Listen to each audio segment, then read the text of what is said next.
Welcome back on the Good Morning Artesia radio show.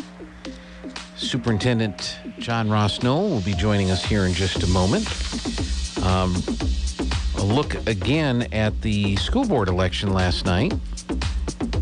And we had 3 school board seats that were up for election. And we have 2 new school board members that will be joining the school board. In District 1, the winner there was the incumbent, David Conklin.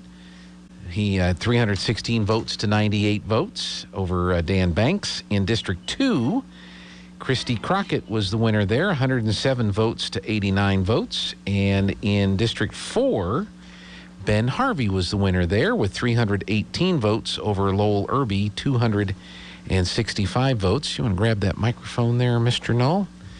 And the mill levy continuation, it passed. Am I on? Yeah. Well, all right. Yeah. So the mill levy was renewed or continued? Yes, and gosh, huge thank you goes out to our community for continuing to support that mill levy. It's just and by, I believe, about 80% in favor, and so certainly continues to say a lot about our community and how they value our kids and our schools, and that will enable us to continue doing some great things with our facilities and safety and security and technology and new construction, and so we're very excited about that and couldn't be more thankful for people getting out and voting. So they did, and of the mill levies or the tax questions that were on the ballot in Eddy County, the Artesia schools passed by the biggest margin. They all passed. Yes. The hospital passed, and the Carlsbad one passed, and Loving passed, but they didn't have anywhere near as many votes in Loving. They had 262 votes, and it also passed by a wide margin. Good. We're excited for those schools as well. They all passed. Yeah, absolutely. And then 2 new school board members that'll be coming on, Ben Harvey and Christy Crockett. Yes. And so Ben will be coming on in place of Mr. Lowell Irby, and Christy will be coming on in place of Luis Flores, and certainly want to welcome Ben and Christy to our school board. I did reach out to both of them on the phone last night and just briefly congratulated them and told them welcome aboard, and they will officially assume those positions in January. In January? Yes, sir. Okay, very good. And so we'll be sworn in January, and we'll move forward from there, and can't say enough about Lowell Irby and Luis Flores and just the kind of men that they are and what they have brought to our board and continue to bring to our entire community. And they just have enjoyed working with them so much, and will continue to work with them for a couple of months in that capacity. But just can't say enough about how thankful we are for them, and just true class acts, both of them, and we're going to miss them. Yeah, well, I'm sure we'll have an opportunity between now and the end of the year to thank them for their service, and that'll be a good thing to do. Yesterday there was a lunch and learn held for the chamber, and you talked about, or I don't know if you were there, but because I didn't go.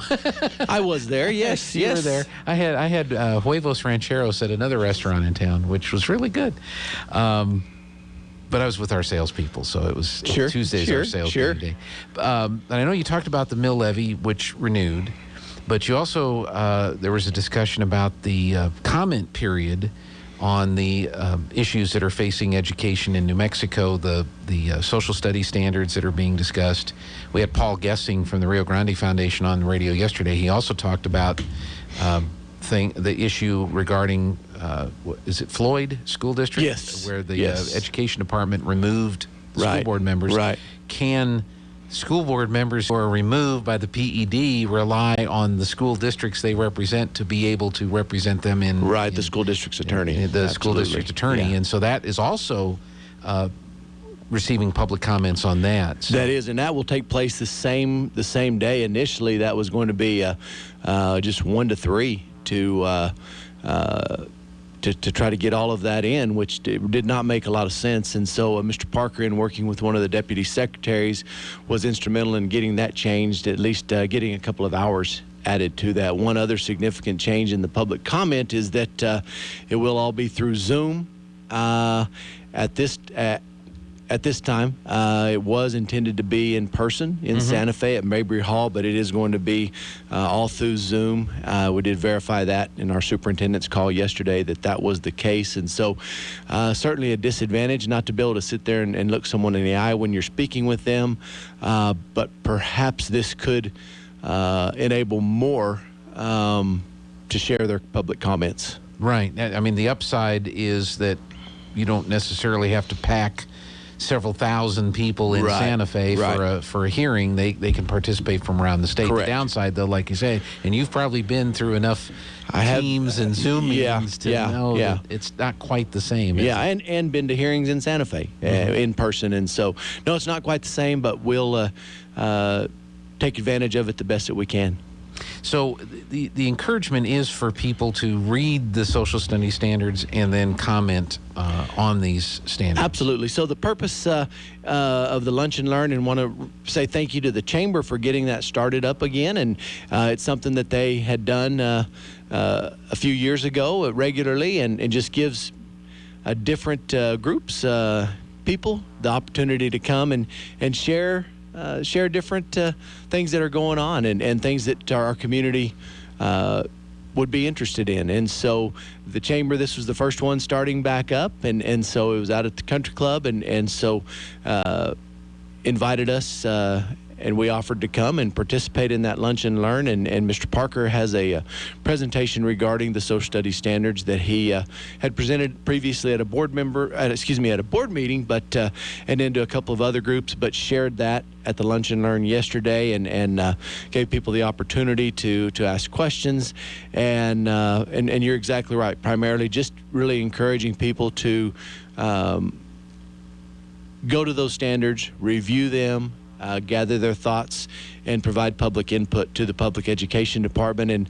And the details of that can be found on our website. At bulldogs.org. And then also yesterday shared a little bit about our Career Center that is a part of our facilities master plan for the next 5 years that we are currently developing. And so just briefly shared that information. It's really exciting on the horizon, along with a number of other projects, just keeping things going. Also like HVAC and roofing and others to accommodate our students and our staff. But we're glad to be able to share that as well, and we plan to go back and give a more thorough presentation of that after a little more work with our architects in the spring. Sure, but that sounds pretty exciting, because it sounds like there's a concerted effort between the schools and industry, business and industry in Artesia, to try to have curriculum at the high school level to help prepare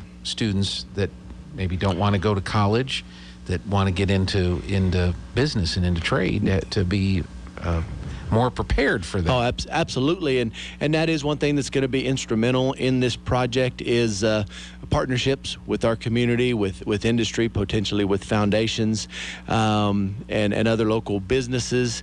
Our HB 33 mill levy election that passed yesterday is very instrumental in, or very crucial to getting a project like this off the ground and contributing to a project like this. But the magnitude of it is also going to require some partnerships with our community, and we've been in some preliminary conversations with folks that have an interest in doing that, and so we look forward to moving forward with those things, because while taking on a very significant project like that, there are other needs that continue to arise that those dollars need to go for, just for keeping classrooms comfortable and safe and kept in good fashion and all of those kind of things. So we look forward to those continued talks over the next several months. Good. I'm sure you've got a couple other things you want to share with folks. Want to mention, and you've got a couple of signs on your door out here, and there are signs up around town. Yes. But we've got Friday is going to be an exciting evening. It's not Bulldog football coming up on Friday, but other events going on, and with a growl as part of the Balloons and Tunes and the annual, or used to be annual, going to be annual again now. Yep. But the Glow that they've had for a number of years that our band has participated in, and historically it's been done in the Bulldog Bowl parking lot, and been a really fun event, but just in an effort to continue bringing our community together in working with the Chamber of Commerce and our high school student council. Of course, Haley and Jessica and Nicole at the Chamber, and Jennifer Humble at Artesia High School and her student council kids, bringing this together and inviting our entire community to come out and participate in a pep rally in the bowl. Yep. And my understanding, there'll be some balloons there, and of course our band playing, and then some type of competition. I heard that I'm a part of, and other principals and some other school staff are a part of. I'm not exactly sure what I'm getting into, but has something to do with making a balloon and launching that balloon. And so we'll see how my engineering skills are on Friday night. Is that right? Well, that's so it's not like pie throwing or bobbing for apples or something. Well, I cannot guarantee that they would not ask us to do that, and how do you say no to that, right? But no, we'll just be there and looking forward to a good time with that. Well, that'll be great, and it's open to everyone in the community. 5:15 at the Bulldog Bowl, and it just sounds like it's going to be a lot of fun. Folks need to be there. It will, and just another opportunity for our community to come together and support one another and support our kids and support this great chamber event. Yeah, there's no football here Friday night. Now, Goddard's playing on Friday against Valley High School, and then we're going to be watching the Mayfield Los Lunas game to see Los Alamos. Los Alamos, thank you very much. Yeah, no, Los Lunas is... Yeah, Los Lunas is getting a week off like we are. So. That's right. So, well, that'll be fun. So come out to the Bulldog Bowl and enjoy that. And it's early enough that if there's other Friday night stuff that people want to do, they can do that. Still go and do that. Well, that's Absolutely. Great. So, what's your opinion of the turnout in the election yesterday? I was looking to see how many people turned out to vote.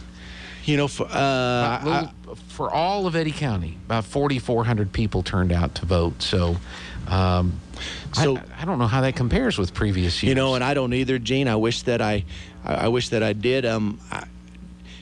I believe per capita, sounds like Artesia had a higher turnout than the rest of Eddy County, just going by our district election numbers. But I don't know how that compares to previous years, and you know, certainly many opportunities to get out there and vote. We just appreciate those that took those opportunities to get that done. Yeah, no, it seemed like a little busier than a normal school board election. So well, and there's no doubt about that with it being part of the general election. Yeah, so we'll for do sure. That. So all right, well, thank you so much thanks, for Gene. coming in, and we'll probably see you at the Growl. We'll be there with pie on my face, maybe. No. All right, thanks a lot. Thanks, Gene. Let's head to the news. Celebrating in Virginia.